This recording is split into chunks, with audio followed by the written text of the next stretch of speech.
Bismillahirrahmanirrahim. Alhamdulillahi rabbil alamin.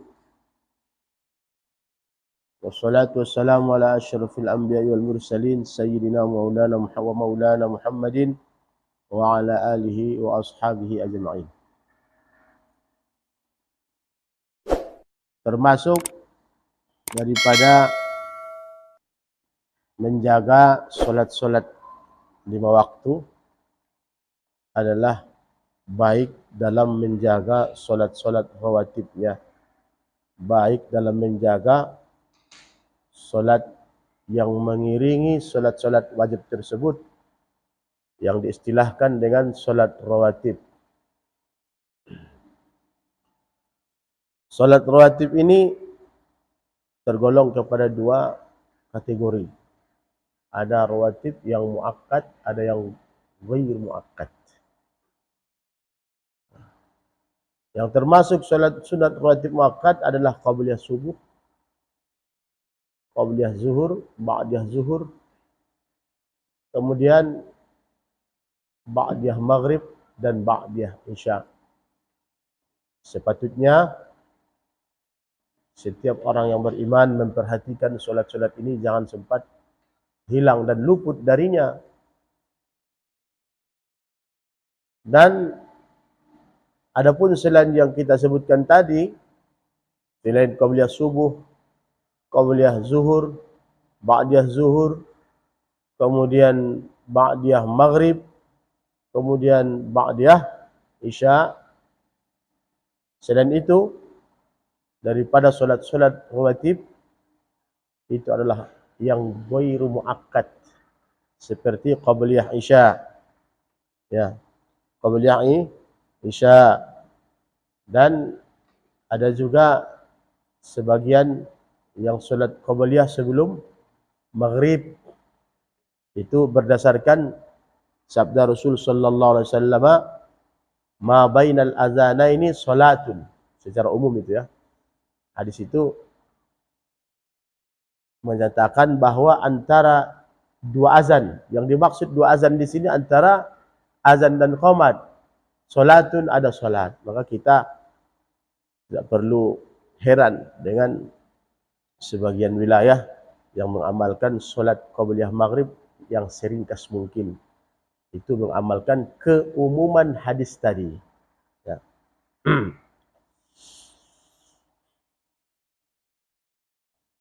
Kemudian hendaknya kalau melakukan solat sunat rawatib ini perlu diperhatikan, jangan salah pilih.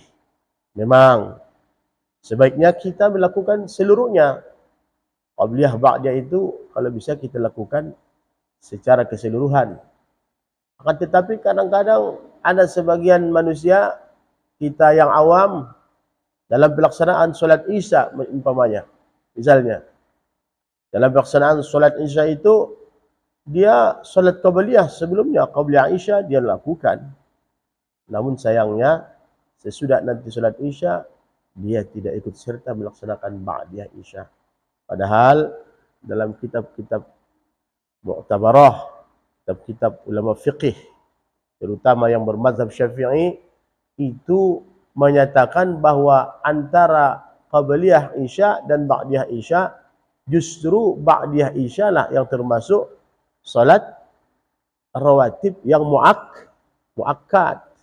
Maka kalau seperti itu cara pelaksanaannya, berarti seolah-olah dia meninggalkan sesuatu yang lebih besar dan memungut sesuatu yang kira-kira di bawahnya levelnya, yang lebih ringan dan yang lebih sedikit fadilahnya.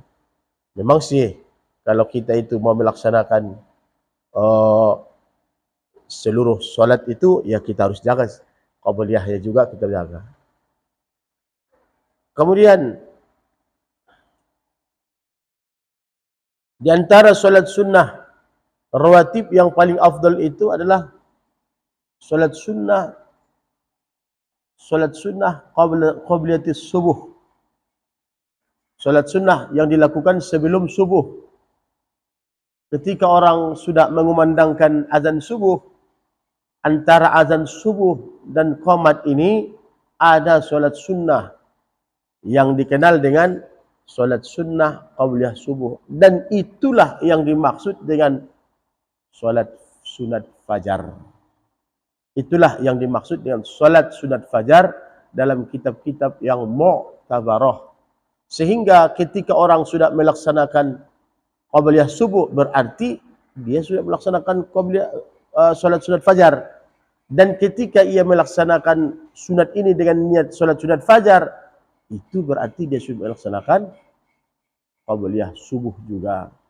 Banyak di antara orang-orang yang seperti kita awam kurang mengerti dengan hal ini, sehingga ia kadang-kadang menganggap ada solat fajar yang lain selain qabliyah subuh itu. Padahal jelas dalam kitab-kitab fikih mazhab Syafi'i, di situ untuk urusan niat solat ini boleh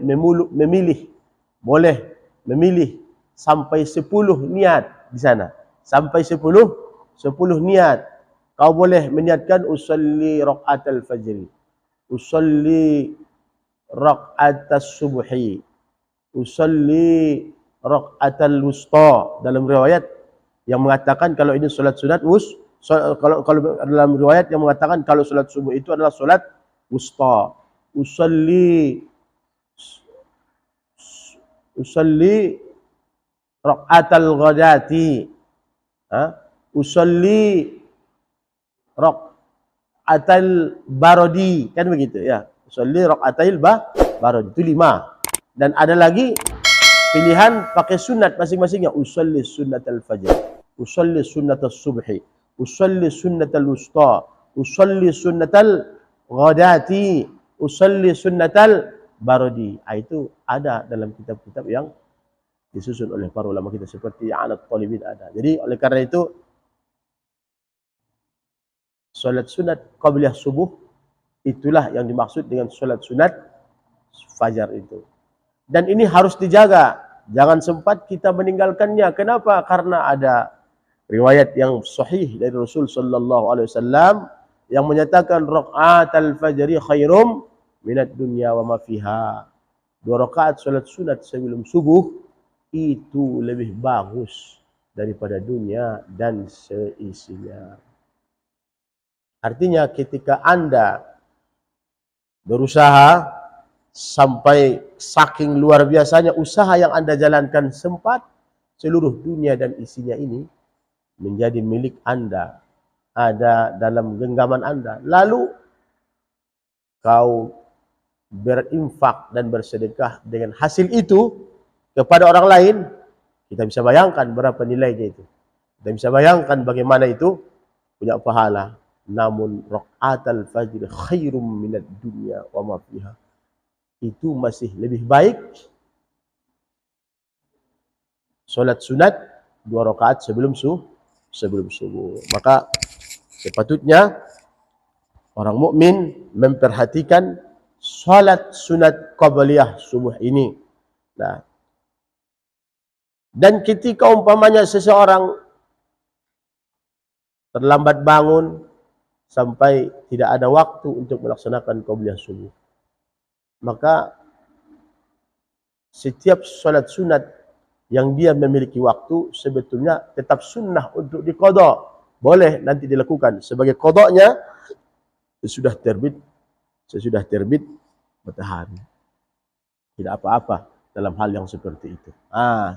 Yang pertama. Dan begitu juga solat-solat sunat yang lain.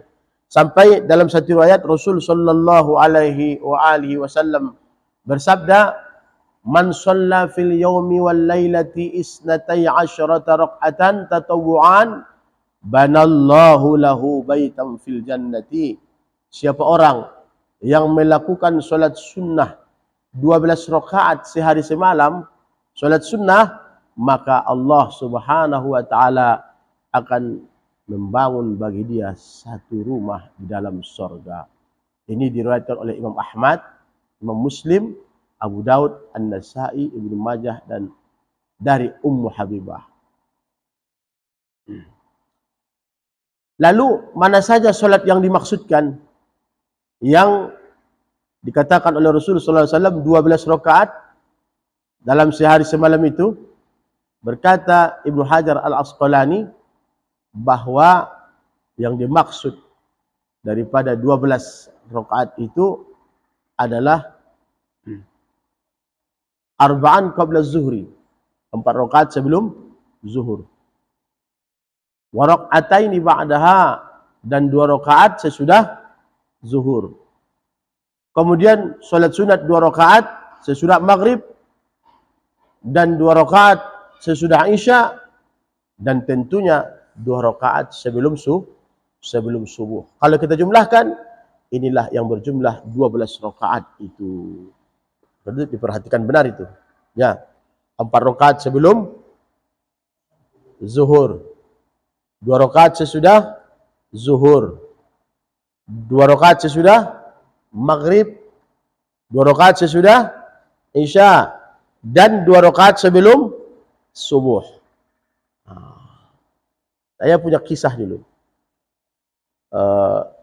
Ketika belajar fiqhul minhaj, fiqhul ibadah, dan sampai kepada pembahasan sunat-sunat fajar, kebetulan guru kita adalah santri daripada Al-Arif Billah Al-Habib Zain bin Smith.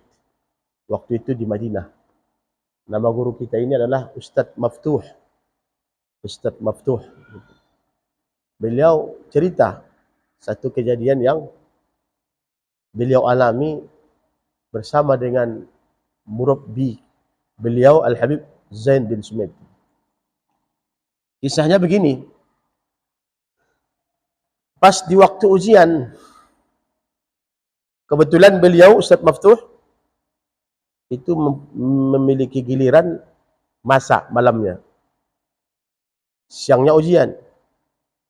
Lalu karena beliau sibuk masak untuk santri, bukan masak untuk pribadi lah ya, masak untuk santri.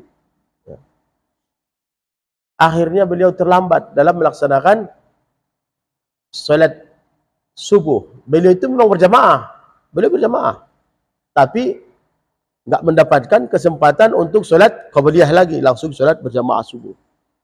Dan ternyata beliau tidak melakukan salat qabliyah subuh. Pas waktu ujian, itu ujiannya lisan. Distilahkan dengan ujian syafawi, ya lisan. Dan itu ditanya satu persatu. Beliau Al-Habib Zain punya tongkat. Buat tongkat. Dan setiap yang ditanya, kawan-kawan satu giliran, satu daur, dengan Ustadz Maftuh ini adalah pertanyaan yang begitu sulit, yang panjang lebar jawabannya. Tapi tepat pada giliran Ustadz Maftuh, ternyata beliau mendapat pertanyaan, ma hukmu salatil fajri? Ma hukmu salati sunnatil fajri? Apakah hukum salat sunat fajar? Padahal kawan-kawannya tadi itu panjang lebar jawab pertanyaan. Nah, seolah-olah ini pertanyaan sangat mudah bagi beliau. Tentu beliau merasa senang. Ya sunnatun muakkadatun. Pas beliau jawab dengan sunnatun muakkadatun, maka beliau cerita, Al-Habib Zain bin Smith langsung mengambil tongkat dan memukul beliau. Kau tahu hukumnya sunnah, tapi kau tak lakukan. Kum wasalli. Dipukul itu Ustadz Maftuh, kata beliau, lalu diperintahkan untuk melakukan solat qabliyah subuh sesudah jam 9 di waktu pagi itu. Saking istimewanya nilai daripada solat sunnah qabliyah subuh ini. Jadi usahakan, jangan pernah tinggalkan. Anda santri, Anda penuntut ilmu, apa bedamu dengan orang yang tidak menuntut ilmu? Ya, apa bedamu dengan orang yang tidak menuntut ilmu? Apa manfaatnya kau menuntut ilmu kalau ternyata hal-hal yang merupakan fadilah yang istimewa sedikit pun tak semangat untuk melakukannya? Termasuk yang menjaga, termasuk baik menjaga solat fardu itu adalah menjaga solat sunat rawatibnya. Kenapa? Karena ada riwayat bahwa solat-solat yang sunnah yang dilakukan oleh manusia, solat rawatibnya itu nanti akan menjadi penempel, penyempurna daripada kekurangan-kekurangan solat fardu yang ia lakukan dalam pelaksanaan solat fardu tersebut. Menjadi penempel. Kita sudah akui bahawa solat fardu kita banyak khalalnya, banyak kekurangannya, kurang khusyuk, bacaannya yang agak tergesa-gesa, rukuknya enggak sempurna, maka inilah nanti yang akan menjadi penempelnya. Diriwayatkan begini, anna awalu syai'in yuhasabu alaihi al-'abdu as-shalah. Yang pertama sekali nanti dihisab, dihitung dari amal seorang hamba adalah solat. Fa iza wujidat naqisatan, kalau ditemukan solatnya itu naqisatan, kurang, di sana sini banyak yang cacat solatnya, maka dikatakan unzuru, telitilah, lihat kalianlah apakah bagi dia ada solat sunnah yang menjadi penyempurna daripada solat fardu yang ia lakukan ini. Dan ini salah satu daripada fungsi solat sunat rawatib. Namun walaupun demikian, tetap saja ketika ada orang bertanya, apakah yang terbaik antara kita banyak solat sunat daripada kita mengqadha solat-solat yang telah lalu. Kalau urusan mengqadha, maka dalam mazhab Syafi'i itu lebih, bahkan wajib untuk diqadha. Solat sunnah tidak mampu menempel solat-solat yang tertinggal di masa-masa yang lalu kalau urusan duniawinya. Walaupun ternyata nanti di akhirat setiap 70 rakaat itu bisa untuk menempel satu rakaat daripada solat fardu yang ketinggalan. Oleh karena itu, kalau untuk urusan solat yang sudah ketinggalan, baik yang ditinggalkan sengaja ataupun yang tidak sengaja, itu jalan keluar yang paling efektif untuk menyempurnakannya adalah dengan mengqadha. Semoga Allah Subhanahu wa taala memberikan kepada hati kita rasa untuk semangat dalam menjaga solat sunnah rawatib ini. Solat sunnah rawatib ini baik yang muakkad dan yang ghair muakkad. Dikatakan solat sunnah rawatib muakkad dikarenakan Rasul sallallahu alaihi wasallam tak pernah meninggalkannya baik dalam waktu mukim ataupun dalam waktu musafir. Wallahu a'lam.